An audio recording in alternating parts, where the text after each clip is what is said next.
stop time.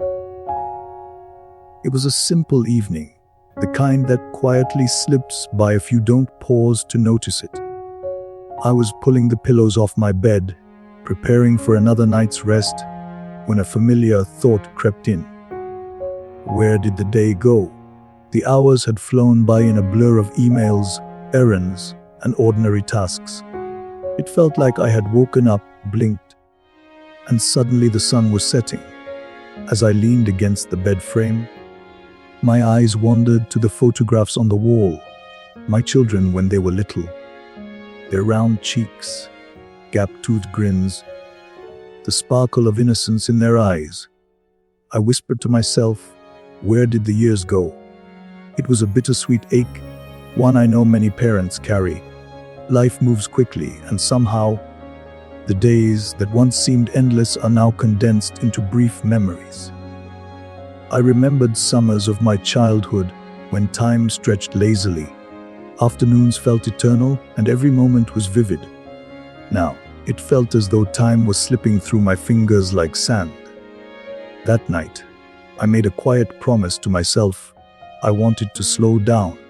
Not literally, of course. We can't stop the clock. But I wanted to truly live inside my moments instead of rushing past them. The next morning, instead of scrolling through my phone while drinking coffee, I stepped outside. The air was cool, filled with bird song and the gentle hum of life awakening.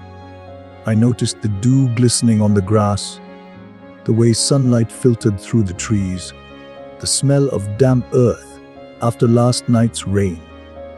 It was such a small decision to simply notice, yet it stretched those few minutes into something meaningful. Later that week, I tried another experiment. While cooking dinner, instead of multitasking with the TV in the background, I focused entirely on the task. I noticed the way onions sizzled in the pan, the aroma of garlic filling the kitchen, the rhythm of stirring. Somehow, the meal felt more nourishing, not just for my body but for my spirit.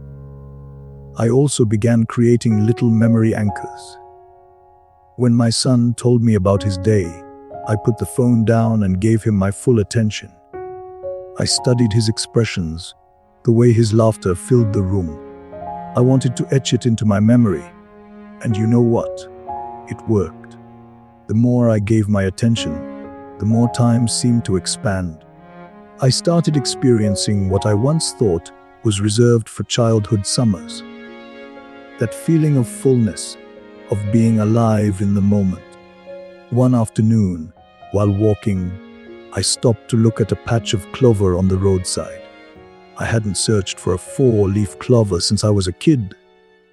To my surprise, I spotted one. I laughed out loud. It wasn't about the luck. It was about realizing that magic still exists when we bother to look. I began to see the pattern. Novelty, attention, and emotion were the ingredients that stretched time. It didn't require a vacation or a major event. It happened in the smallest acts, sharing a kind word, savoring a sunset, pausing to breathe deeply. And so, I learned this. We can't stop time, but we can change how it feels. When we rush through life distracted and disengaged, time slips by unnoticed. But when we show up fully, present, curious, open-hearted, moments linger. They become big as years, treasures etched into our memory. Life is short, yes, but it can also be wonderfully long if we choose to live it deeply. So today, I try to remind myself, don't just count the hours, make the hours count. Because the essence of time isn't found in the ticking of a clock. It's found in the way we choose to live each fleeting, beautiful moment